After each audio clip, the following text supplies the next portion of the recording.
This is the second SCP of this author that we got to read. The first one was 2330, and the author's name is Ty Gently, with a very cute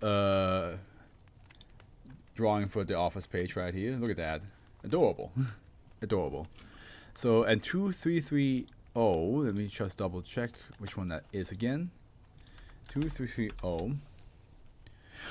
It's the whiteboard that, like, whatever you write on it is what you think is the truth. Yes, that was a fun one. That's actually coming out in a month. In a couple days. Yes, sir. Yes, sir. Alright, Ty Gently. You wrote an SCP called No Strings. No Strings. Oh, it's a little shorter one. Oh, but it's, look at this. Candles. I should actually get my candle on.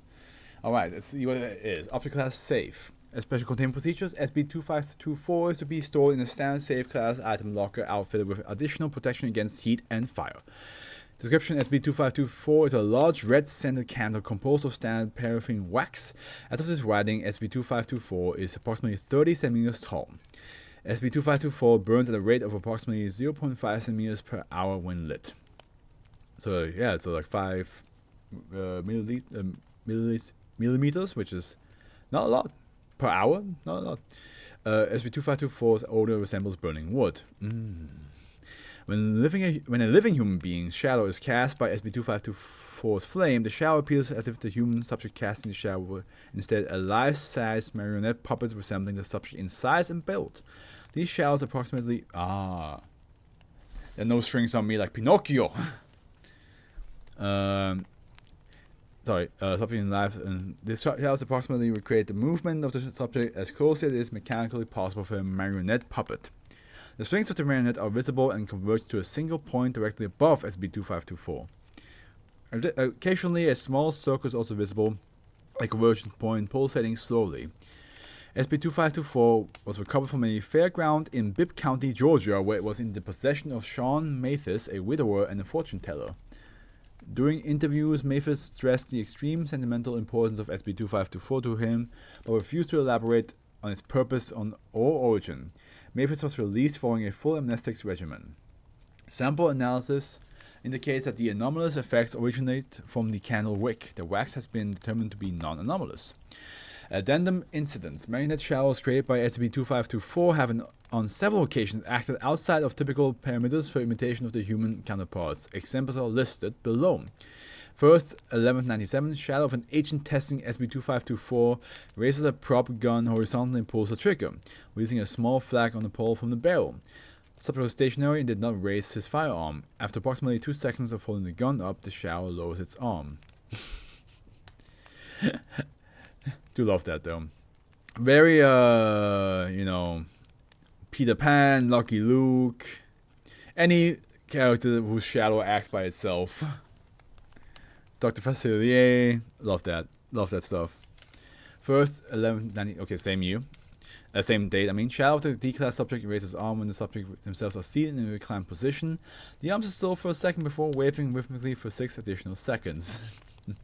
Fifth, 1197, doing a test to observe idle movement of shadows using 2 still subjects. One shadow is observed to make a motion as if scratching its head, and several minutes later both shadows shake hands. Okay.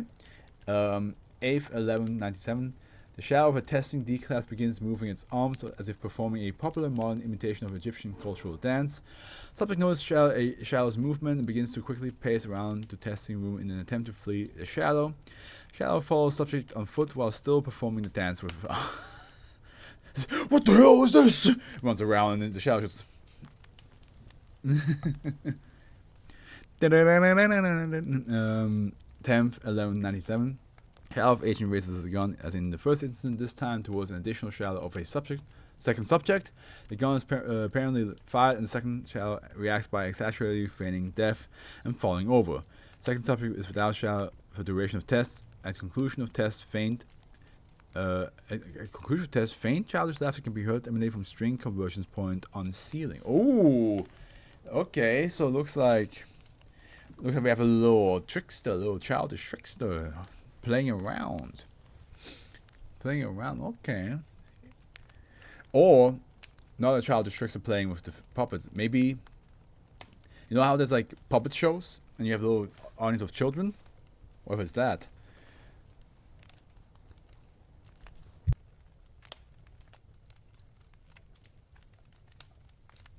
Yeah, because like it says childish laughter. Doesn't mean it's only one child. It could be like an audience of children laughing over the shower play. The puppet shower play. Okay, this was cute. This was very cute. I like this one. Very very simple, but very cute. Gotta say.